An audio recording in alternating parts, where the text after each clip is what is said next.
Pernah nggak sih kalian tiba-tiba ditelepon sama asuransi? Atau tiba-tiba ada SMS nggak jelas masuk. Selamat, nomor Anda mendapatkan uang senilai 175 juta. Ada yang pernah? Nah, itu sebenarnya ada hubungannya dengan statistika. Kok bisa? Makanya kita terus cek video ini. Check it out.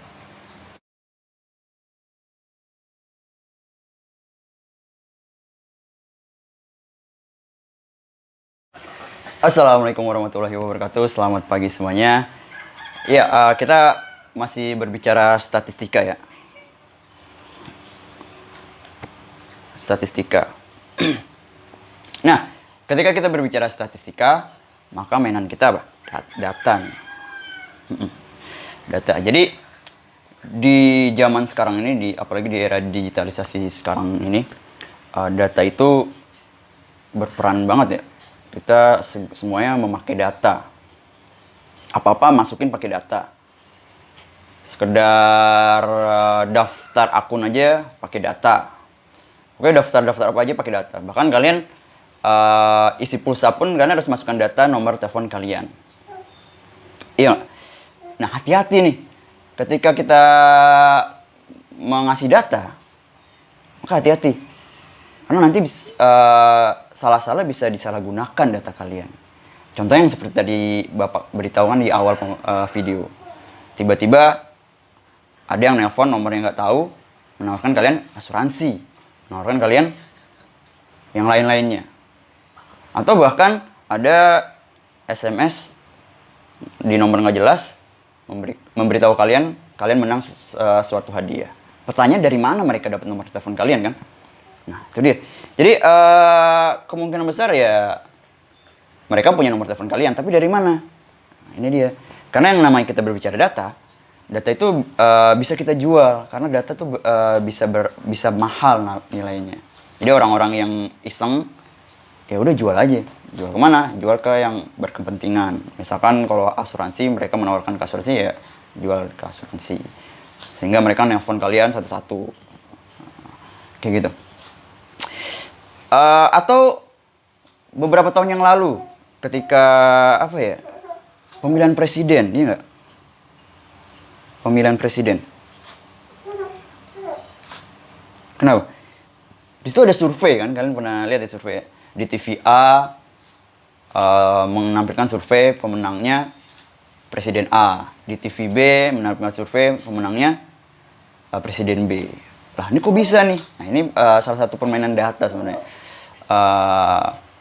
Mungkin bisa seperti itu, mungkin datanya benar, karena memang yang disurvei orang-orangnya pendukung presiden A.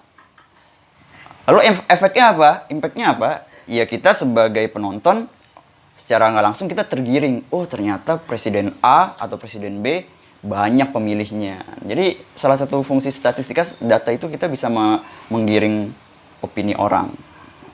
Ya nggak? Menggiring opini. Nah, ini dia. Jadi banyak manfaat statistika. Jadi apalagi kalau kalian masuk ke perusahaan, nggak sembarangan data perusahaan diperlihatkan. Kalau mau dijual ya pasti bakalan mahal. Tapi nggak mungkin. Itu dia. Apalagi sih fungsi dari statistika? Kalau kita lihat, yang paling gampang, misalkan kalau ada sekumpulan data, kalian bisa melihat data itu, membaca data itu, fungsinya diantaranya, coba kita cek warna biru ya. Yang paling gampang lah, kita bisa mengetahui keadaan. Mengetahui keadaan apa? Suatu daerah misalkan. Daerah. Misalkan kalian main-main ke kelurahan kalian, melihat ada data di situ kematian di kelurahan kalian. Ternyata ada yang meninggal umur 5 tahun, 10 tahun, 20 tahun, 60 tahun dan sebagainya.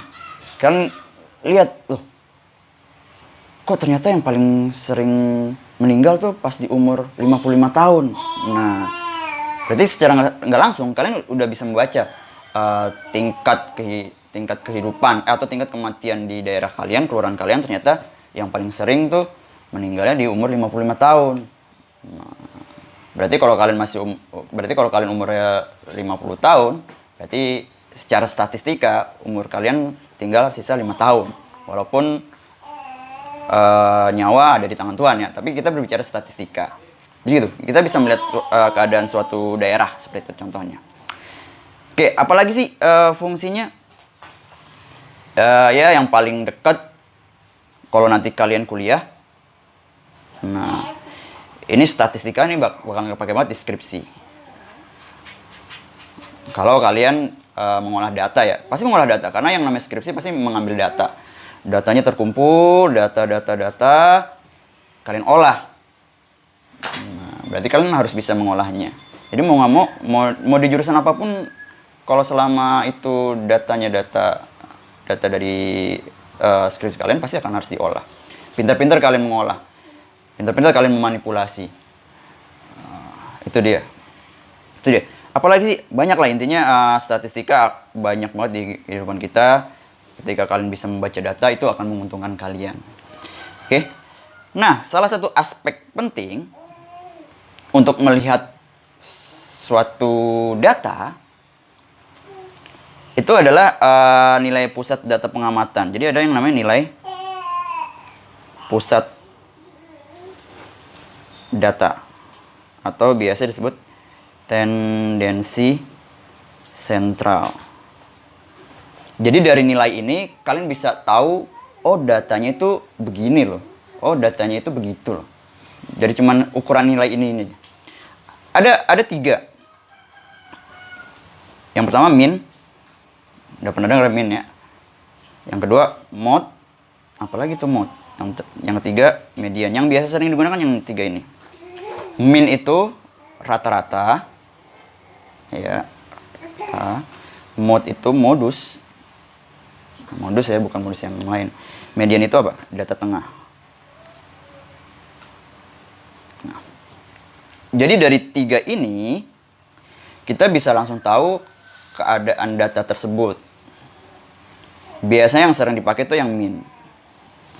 Jadi kalau ada data kalian buatkan rata-ratanya, oh ternyata rata-ratanya misalkan 70, berarti misalkan nilai matematika, oh ternyata kelas saya itu rata-ratanya 70. Berarti secara general masing-masing anak nilai 70, mewakili datanya. Makanya biasanya yang sering dipakai min. Atau yang tadi contohnya tadi, kalian lihat di kelurahan kalian ternyata yang sering meninggal itu umur 55 tahun. Berarti itu pakai modus. Dan median ntar kalian coba cari. Jadi ini bisa mewakili suatu data. Jadi nggak ujuk-ujuk kalian lihat data ini gimana bacanya, no. Tapi dari ketiga ini ada juga kelemahannya. Misalkan min, kelemahannya apa sih kelemahannya? Dia akan kurang mewakili kalau ada satu data pencilan. Pencilan itu data yang aneh. Jadi yang lainnya dapat 5, 5, 5, 5, 5. Tiba-tiba ada satu anak yang dapat 20. Nah ini merusak rata-rata.